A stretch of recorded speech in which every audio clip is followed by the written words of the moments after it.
Disclaimer. The information provided on this channel is for general knowledge and informational purposes only and does not constitute professional advice. Always consult with a qualified professional for advice tailored to your specific situation. While I strive to provide accurate and up-to-date information, I cannot guarantee the completeness or accuracy of the content presented.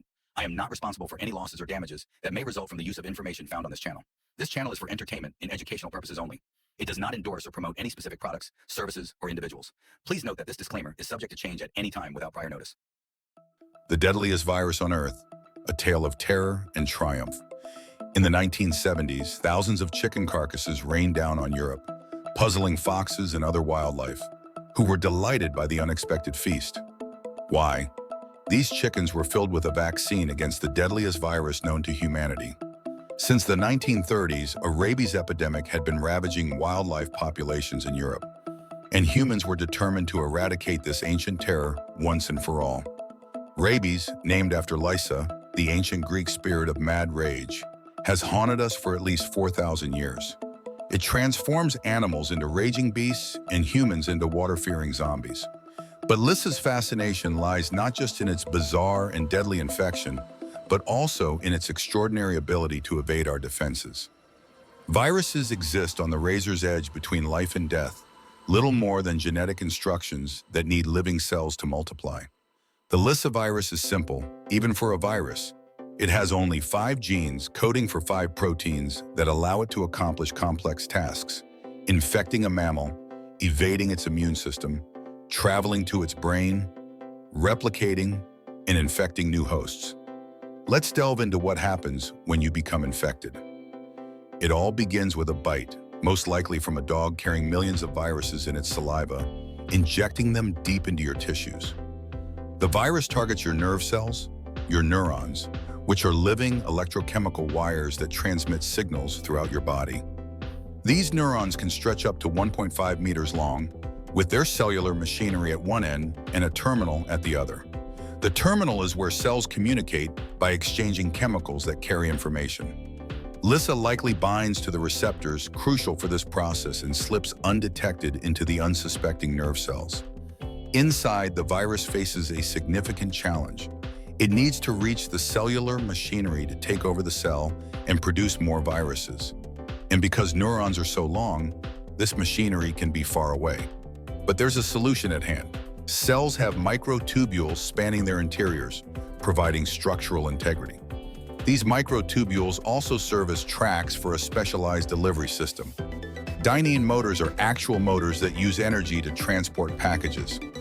Made from 50 different proteins, 10 times more than the virus, Dynein motors resemble tiny pairs of shoes. Lyssa uses one of its 5 proteins to hijack this remarkable system, ordering it to transport the virus towards the nucleus. What about your immune system? Isn't it working to prevent all this? Sadly, not much. When a virus attacks your body, your civilian cells play a crucial role in activating your immune response.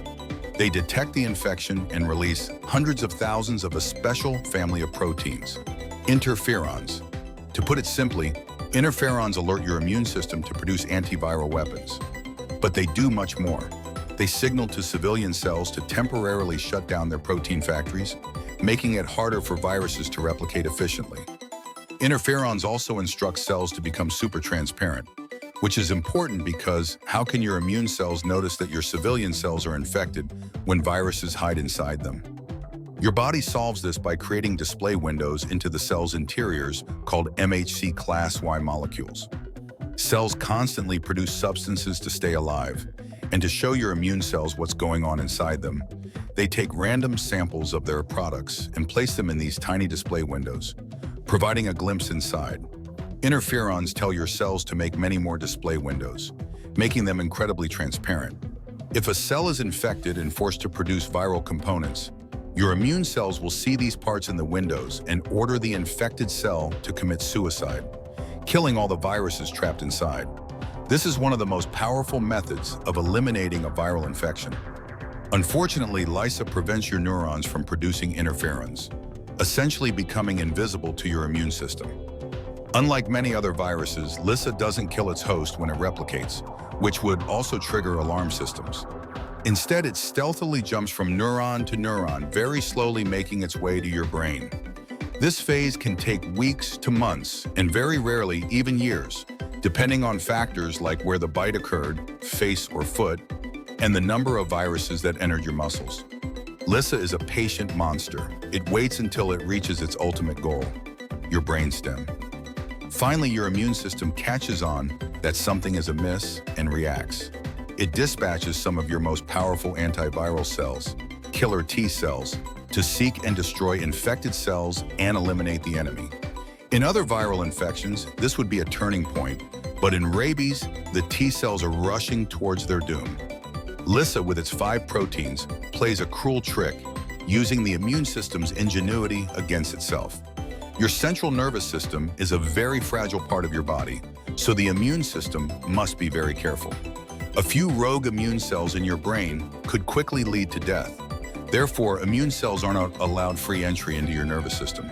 They need to be invited in and can be kicked out. To protect themselves, your nerve cells can order T cells to self-destruct if they suspect an overreaction. Lissa has figured out how to make infected neurons express this order. So as your powerful defense cells arrive, they are instructed to commit suicide. Now the virus infiltrates the brainstem.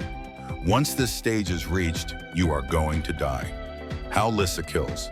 One of the most perplexing aspects of the Lissa virus is that we still don't understand exactly how or why an infected person dies. Our usual understanding of viruses causing damage is that they multiply rapidly, killing their host cells when they've made enough copies, triggering a massive immune reaction that also causes significant harm. But this doesn't seem to be what happens with rabies. Brain tissue from rabies patients shows minimal, sometimes non-existent damage. Instead of indiscriminately murdering everything in sight, it's currently believed that Lissa wreaks havoc by disrupting neuron communication inside your brain, to the point where it can no longer function. It attacks the brain and leads to symptoms like confusion, aggression, and paralysis. Now the virus begins to leave. Still traveling through neurons, it migrates away from the brain and heads for the salivary glands. This is remarkable because after traveling in one direction, the virus reverses course. After decades of study, we still don't know how this works. Lissa ends up saturating your saliva, ready for the irate mammal to bite another and repeat the cycle. While this sounds like the beginning of a zombie outbreak, luckily there are no known cases of humans biting each other and spreading rabies in this way. The end is near. You are rapidly developing encephalitis, a swelling of the brain accompanied by many unpleasant neurological symptoms, from lethargy to paralysis. Slowly at first, then suddenly, organ after organ fails as you slip into a coma. There is no known effective therapy, and hardly anyone has ever survived Lissa once symptoms begin to appear. It is by far the deadliest virus we know, but there is something that could save you: a vaccine. Rabies was one of the first diseases for which humans developed a vaccine. Vaccines prepare your immune system for a future attack, ensuring it has the right weapons ready in sufficient quantities. The horrific tricks of simple Lissa don't work once you are vaccinated. This vaccine is special for another reason. Because Lissa is so slow in the initial weeks, it can be administered after exposure. You can still be vaccinated after being bitten by an animal. This is incredibly important if you've had contact with a sick wild animal, such as a bat, because you often don't even notice a bite from their tiny teeth. Rabies is a monster. It has stalked our species for thousands of years, terrifying our ancestors, and for good reason. It still kills around 60,000 people each year, almost half of them children. We are far from eradicating this monster. It lurks in the shadows, in forests and animals of all kinds, ready to return in greater numbers if we ever forget how to keep it at bay or continue to be suspicious of vaccines. Let us hope that one day humanity slays this monster so it can become like most monsters, a creature of our imagination.